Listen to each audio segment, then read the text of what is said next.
I'd like to take a little bit of a different approach to how we all think about elastic and data and stuff like that, because it's more about, my presentation is more about personal data that I'm using on a regular basis to affect me personally, not just data of a system that may be running in a server room somewhere. This is stuff that I literally dictates whether I live or how well I live on a certain day. So first off, I'd like to share with you my story a little bit. So it's about 2006, and it was about February, middle of the winter.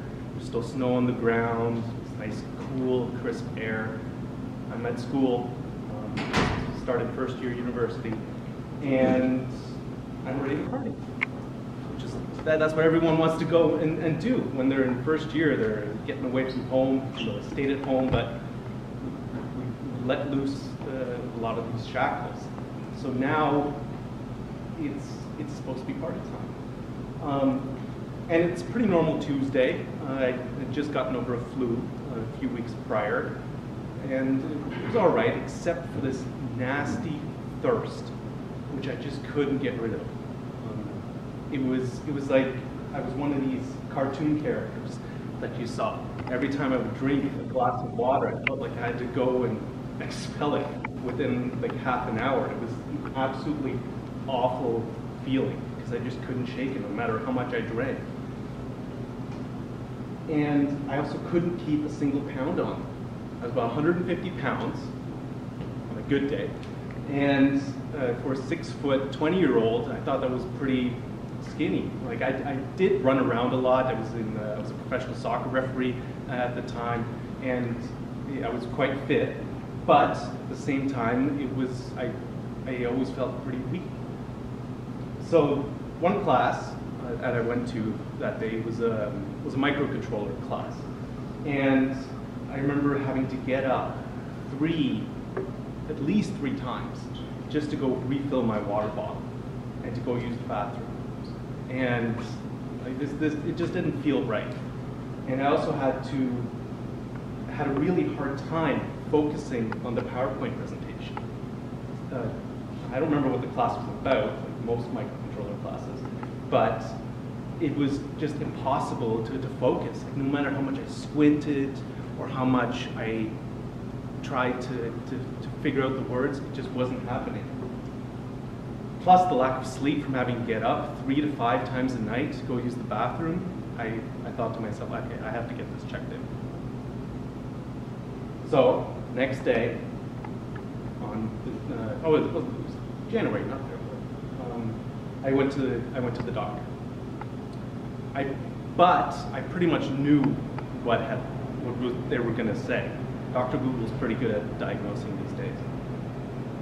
And when my actual doctor came back with the urine test results, it was pretty clear cut. Went out to the car, still cold outside, sat in my mom's SUV. I called her, and I told her that the doctor thinks that I have type 1 diabetes. I went home. It wasn't for long because my doctor said, you've got to get to the ER. So I picked up my mom and we went. It was actually really busy for a Wednesday. I remember seeing at least 24 people, probably as many in this room right here, right now, sitting there waiting.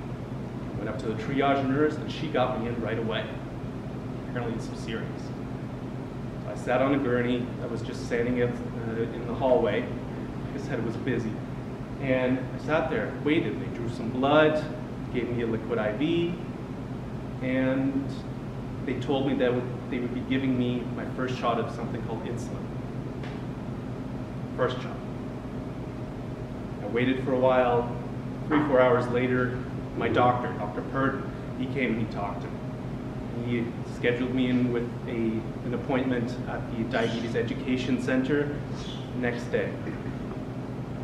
And I knew this was going to be a lot to take in. Like I said, Dr. Google is pretty good at telling you about this kind of stuff. But I don't think it ever really sank in to me just how much extra work this was going to be. It's literally a life-changing event. I wasn't all that scared though. I'm a pretty logical person. I like to think things through. I like to educate myself. And it wasn't that of a big deal at the time to me. Like, I was probably in some sort of a denial, but at the same time, I was like, hey, I can get through this. This is no big deal. I wasn't the one that was worried though. It was my mom. I just looked at her, and she was for a long time, she was a dialysis nurse. And so for her, dealing with these kind of chronic illnesses was quite a regular thing. And I saw her, and it was just, she was crying. It wasn't the greatest feeling to see my mom worried like that.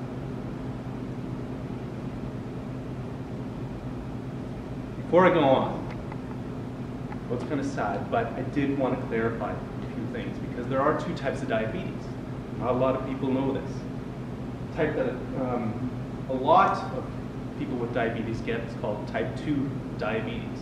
This is usually caused by poor health, obesity, lack of exercise, poor nutrition, old age. So it's generally, it's an old age disease, is most common. And it can be effectively cured. I have a friend that got it in high school, and he buckled down. He lost 50 pounds. He ate clean. I think he went vegan, started rock climbing. He was super fit. And his doctor has said, yeah, you're effectively cured. Your blood test results are what every normal person should be.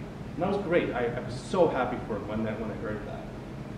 Type 1 diabetes means that my immune system essentially just decided to say, you know what, Andreas, you're too awesome, we're gonna kill something inside you. And so it went for my pancreas.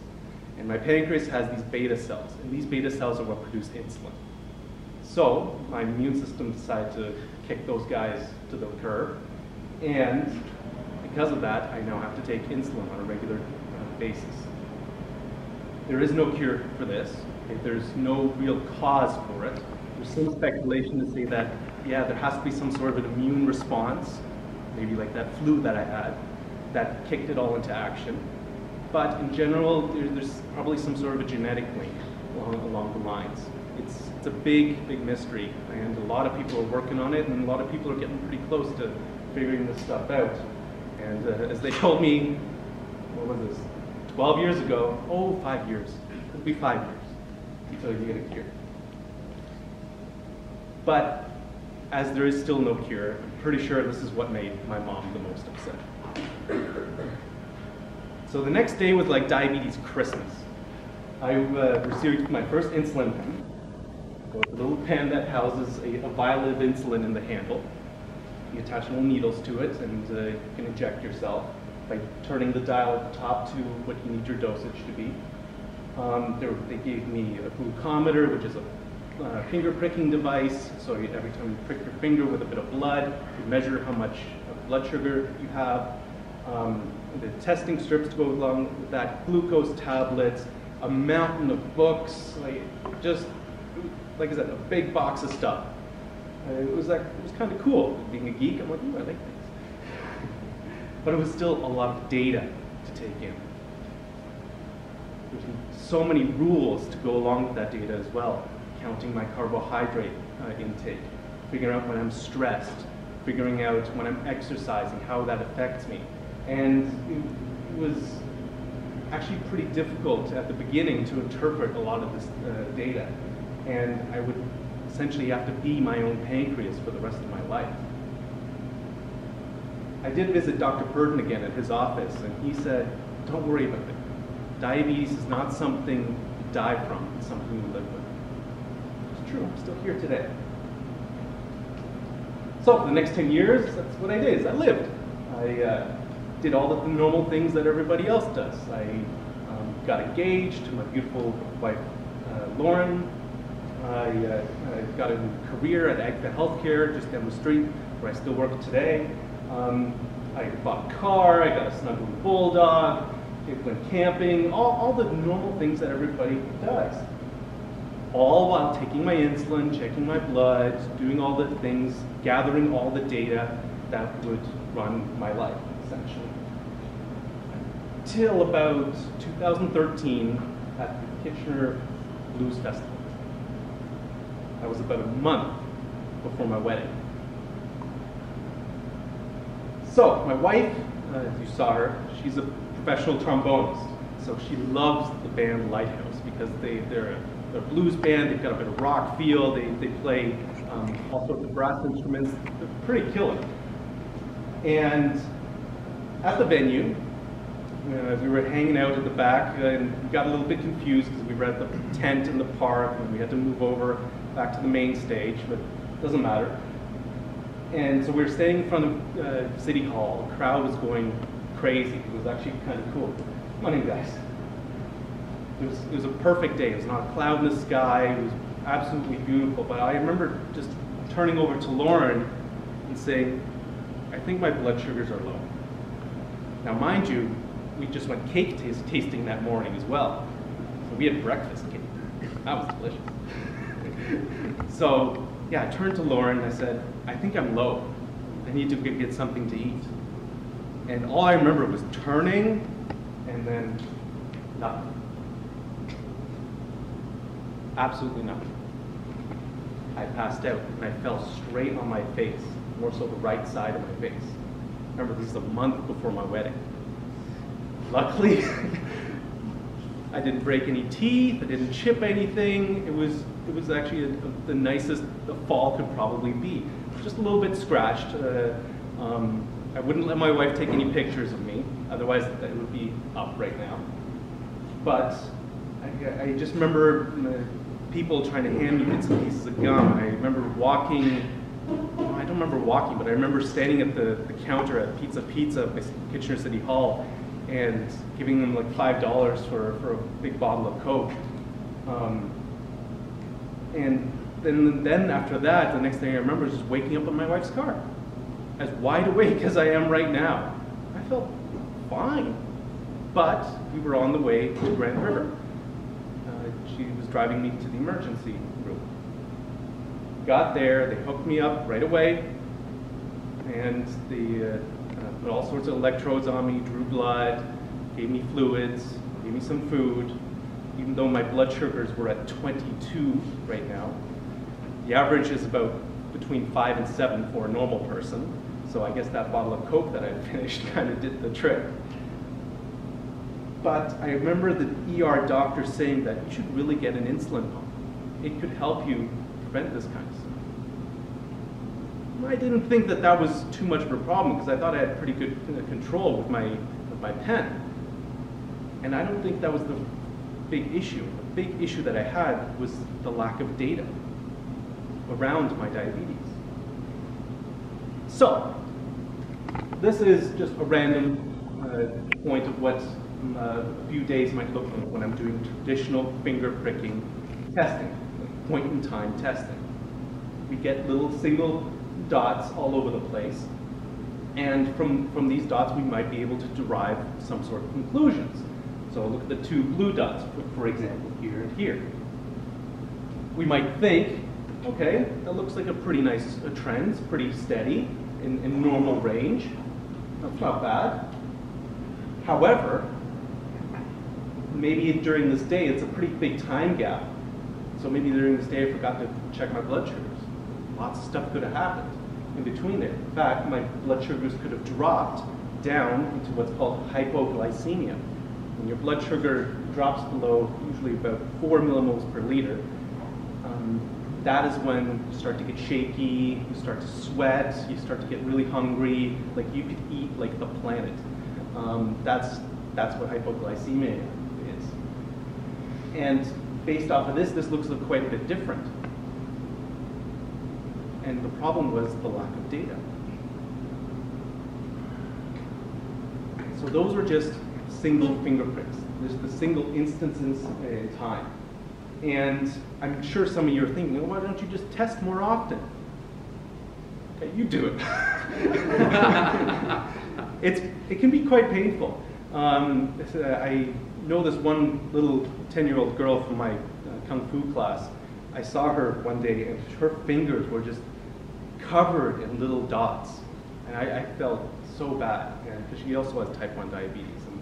And, it's a painful process, and it still sucks. We're still only getting one point in time pieces of data. Plus, you have to clean your hands, you have to have the supplies available. It's a real pain, literal pain. So, and the same thing overnight. Nobody likes to get up in the middle of the night and test your blood sugars to make sure that you're not going really, really high or that you're dropping too low. Some people have what's called hypoglycemic, or a lack of hypoglycemic awareness, where they wouldn't wake up, or they don't feel getting shaky or feel getting hungry. That can be dangerous for some people. For me, that was luckily never a problem. I still feel my lows. But with the approximately 1.2 million people with type 1 diabetes, this can be an issue. So the other problem is this sort of data that I'm gathering here, this is data from me. This is my personal data. It all dictates what has affected me that day. Has it been my stress? Has it been my exercise? What did I eat in the morning? What did I do the day before even? All that kind of stuff can dictate what kind of data I'm getting out of this. So we each have our personal data sets to consider. And it took me a while to realize this after the incident of 2013, and for a lot of this technology to become available, where I gathered a lot more of my personal data. But that day did come.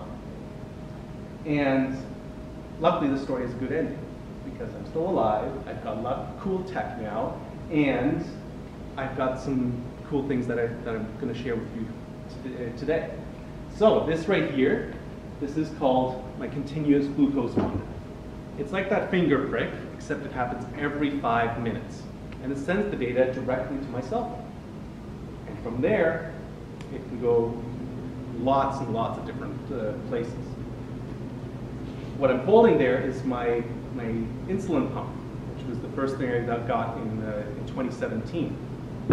And that ER doctor was right. It actually did help quite a bit. And it was actually a real eye-opener once I got that. And I also have to thank my current endocrinologist, Dr. Teshki. She is probably one of the sweetest, most caring, most wonderful just people on the planet. Very supportive, very also in tune with today's technology. So she pushed me heavily to get onto this trend. And it just happened to meld so properly with the way that I think, the way that I like collecting data, the way that I like making graphs. Plus, I wear an Apple Watch as well. There's lots of different types of watches that measure your fitness, your heartbeats, etc. But this is also collecting data. So I've got my watch collecting data, my insulin pump collects data every time I input something into it, in terms of how many carbs I've eaten, how much insulin it's administered, stuff like that. And I've got my sensor now also collecting data every 5 minutes. So I'm a walking personal piece of data creating thing. Something like that. And this is where Elastic comes in. I know you've probably waited 15 slides to see this image, but backstory I think is important because, as I said at the beginning, this isn't your typical use for this kind of stack, because I'm not looking at system performance of a hard drive or a SAN array or something like that. I'm looking at personal data. I told you it was going to be a bit different. This is by far my favorite piece of the entire stack, Logstash. It is, in case you don't know it or you haven't tried it, I certainly hope you have if you're here, it's made taking all of these different pieces of data outputs really, really easy. Plugins that are available for this made my life so easy to put it all into one repository. And the thing why I did this all with Logstash is because I didn't want to wait for somebody else to go and come up with something this is my setup, this is the way I function, so I want my personal data to work with something that I personally know and use. And this is my setup. Point number one, this is depicting my sensor. My sensor uploads to my phone uploads to a service called Night Scout. Point number two, Night Scout is a fantastic platform that a bunch of parents with children that are also type 1 diabetes got together and said, hey, we want to monitor our children from wherever they are. And the technology exists, so let's use the internet, let's use the cloud, and create a platform that will allow us to get all this data pushed together. It's absolutely fantastic, and the greatest part is that it talks JSON. So it makes it really, really easy to integrate with Logstash. And with my own personal Logstash Elasticsearch Kibana stack that I've got at home. Just set up a few filters, got to do a couple of calculations inside Logstash, and it's done.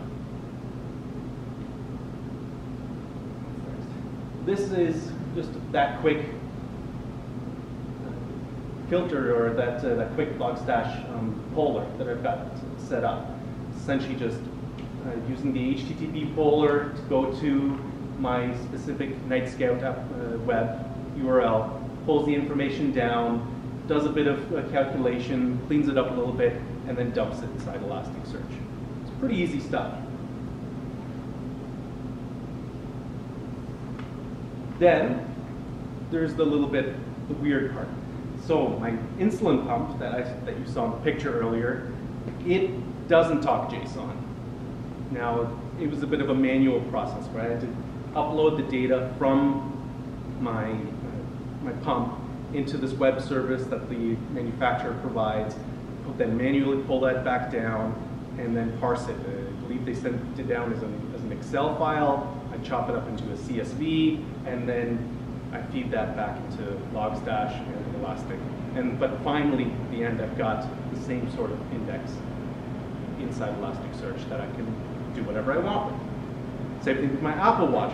The Apple Watch Health app does allow for exporting of the information. It's a pretty big JSON document, and it does take a little bit of chopping up to get to what you want. And I'm still working on that. It's not 100% done yet, but hoping I'll find a more elegant solution.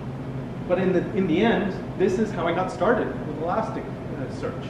This is how I got all of my personal data together so that I could eventually produce something like this. And this is me over sometime last year. Yeah, this is me pretty much 6 months last year, starting in February, if I remember correctly. No, was that 9? No, this is September to October, so this is 1 month of aggregated data. And you can see all sorts of cool things that I can do. The most important one, which I found to be, is right here. This is my estimated A1C. The A1C test is the test that's the gold standard for people with diabetes. If your A1C is good, then you're probably dealing with your diabetes pretty well. And that's great. But what I've done here is I've taken all of my personal data and I've turned it into personal information. So now I can actually do some really neat stuff with it, including feeding it into the machine learning. Oh, gotta say, and I can carry it with me wherever I want. This is on the Kindle that I got for Christmas, and I can just pull it up whenever I'm at home and see exactly what my data is at. So it's pretty cool stuff. I like it. But the machine learning, this is where it got really cool. So if you haven't played with machine learning, I highly recommend you at least start the trial down on Elastic, do the 30-day trial, and just feed it some data and see what it can do. What I did is I fed it my CGM data and had it forecast. So what it does is actually I have no idea what it does. But in the end, what it produces is a set of a trend based on all the previous data that you fed into it. And the first time I did this, I was at I just came back from the Elastic engineering training that I did in Toronto during the Elastic convention that was there. That was really cool. If they ever come back, go. I learned a ton. And this is where I got the idea to really do all of this, and put it all together. And so what I did is I took all of the information, had it forecast for a couple of weeks with the data that I fed it, and then I went and actually compared it, the forecast, to what was on my phone, which is coming directly from my CGM. And it was pretty cool. Like, it predicted at the random point that I picked, and I'm not joking here, this was completely random. I picked a random and it said, I'm predicting you should be at 5.9. I went to my phone at the same timestamp and it said 6.0. I thought that was pretty cool. So, the way that I thought about this is that either I'm doing pretty good with my blood glucose control, I'm being pretty consistent, or I've got consistently bad blood glucose control, I don't know. But really the conclusion I came to that machine learning is magic, because I still don't understand how it got there.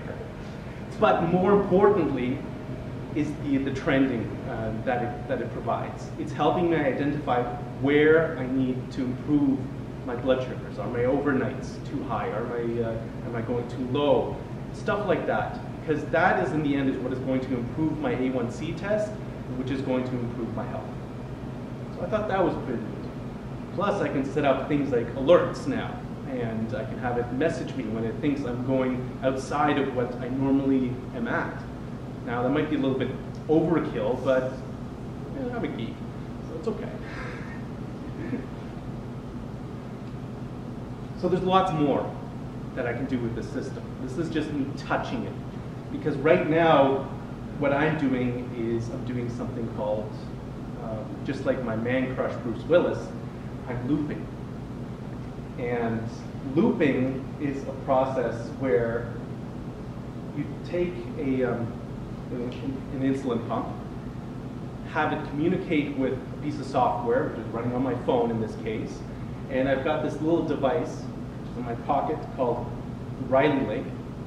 This is like a translator. It takes the Bluetooth communication from my phone and translates it into the 90 or 900 megahertz radio signal that my insulin pump requires. And so essentially my phone is now doing a lot of these adjustments for me.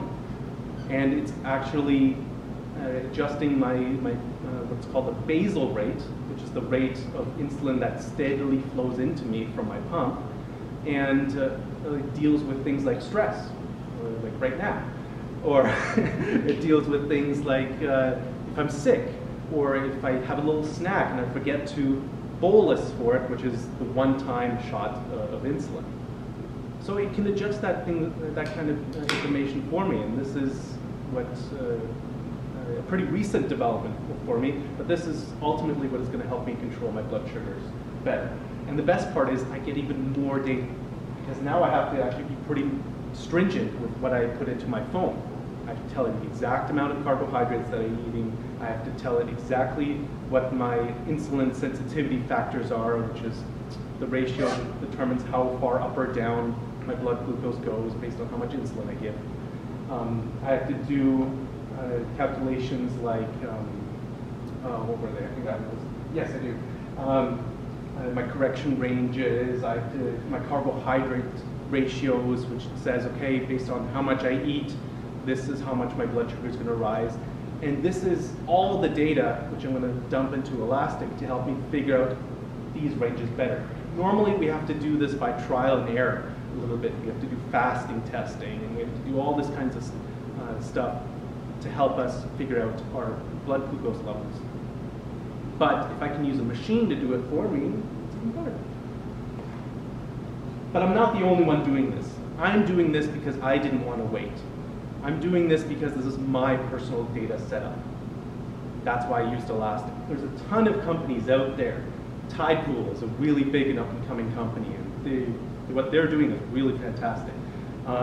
Medtronic, which is the pump manufacturer, Tandem, which just got approved in Canada not that long ago. And there's lots of different apps that all do diabetes data.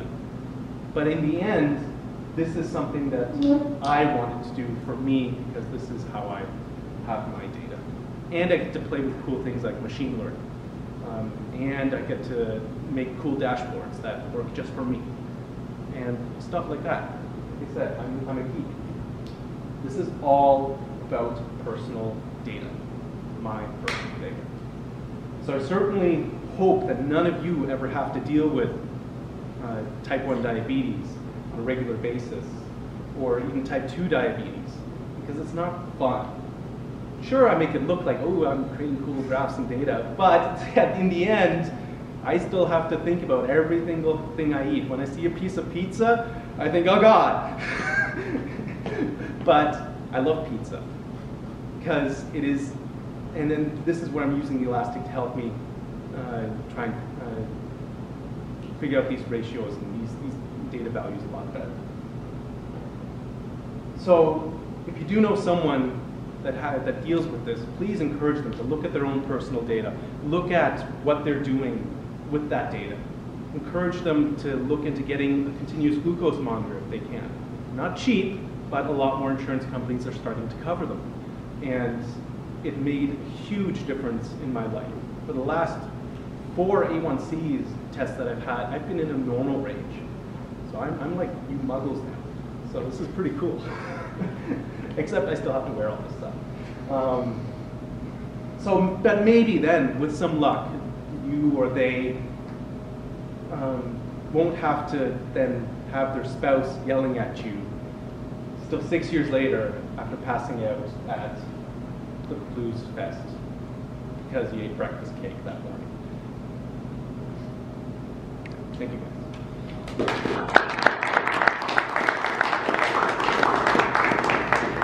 Feel free to check out, I did work with Elastic together, and I did get my story published as a blog article, because it isn't the most technical story, especially not that I've, in terms of the work that I've ever done, but it's a personal story about using Elastic in a more personal sense. If you want to reach out to me, feel free to reach out to me through LinkedIn. I got a killer address for it, so that worked really well. Great, thank you.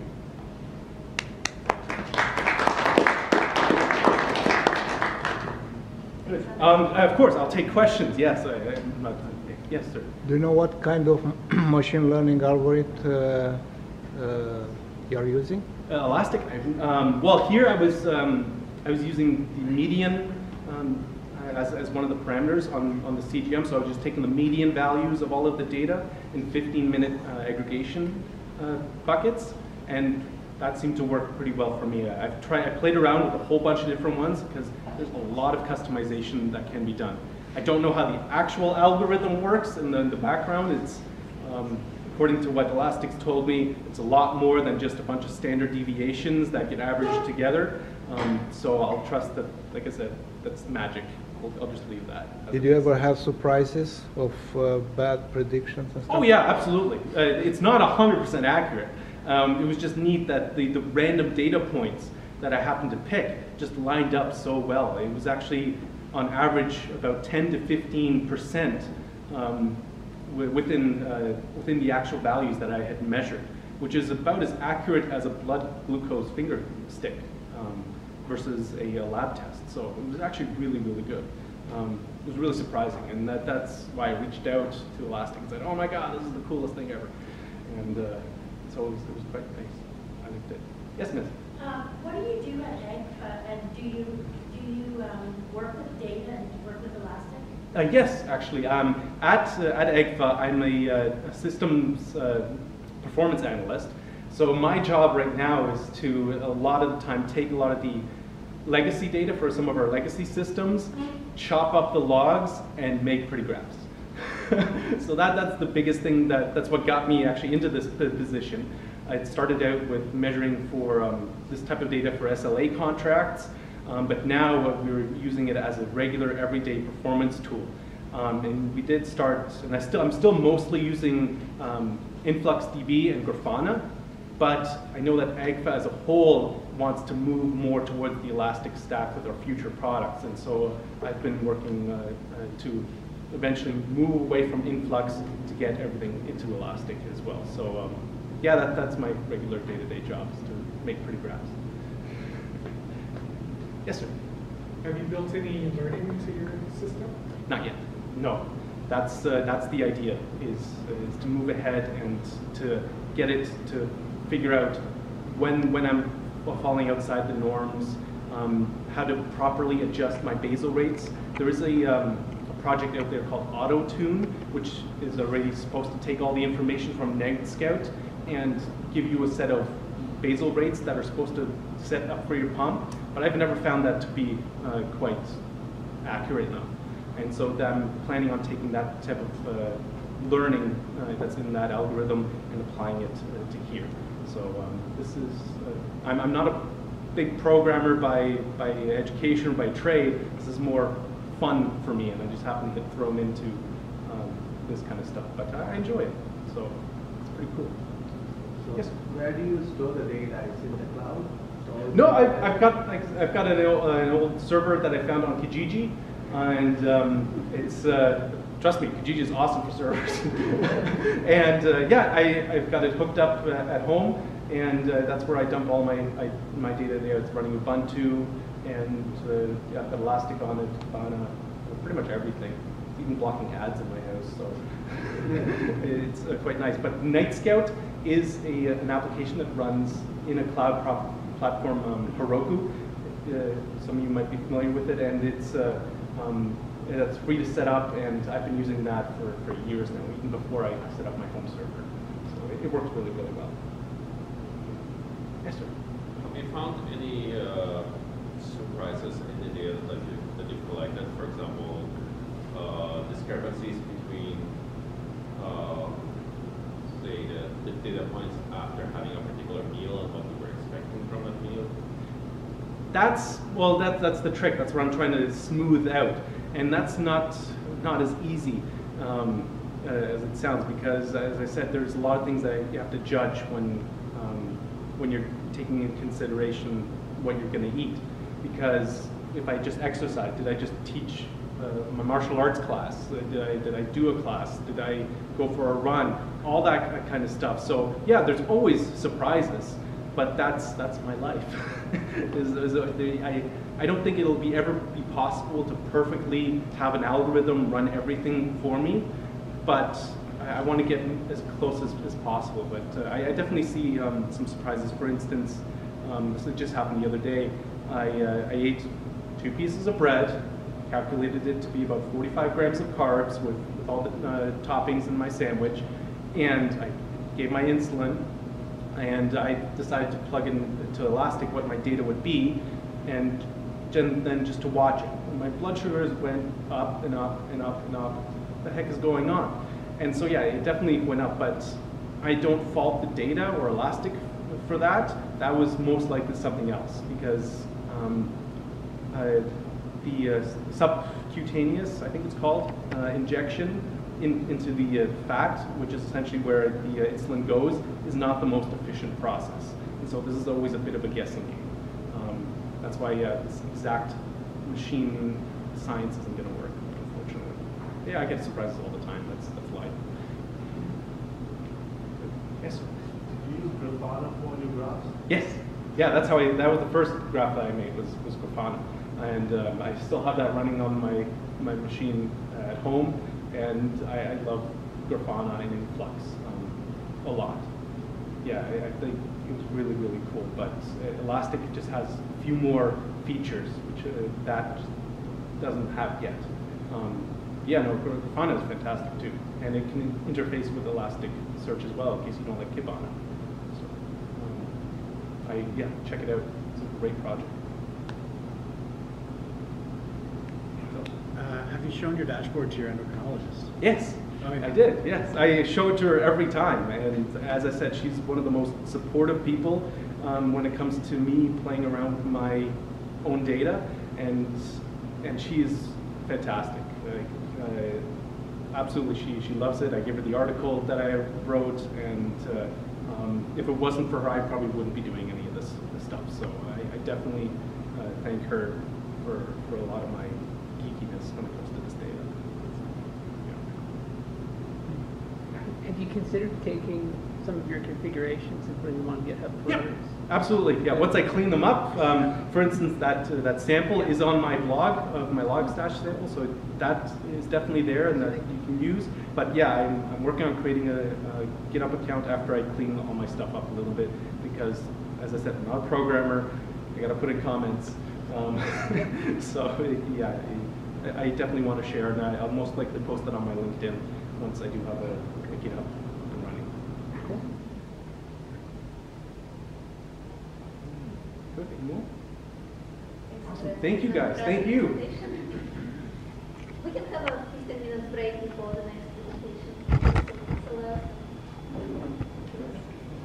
So,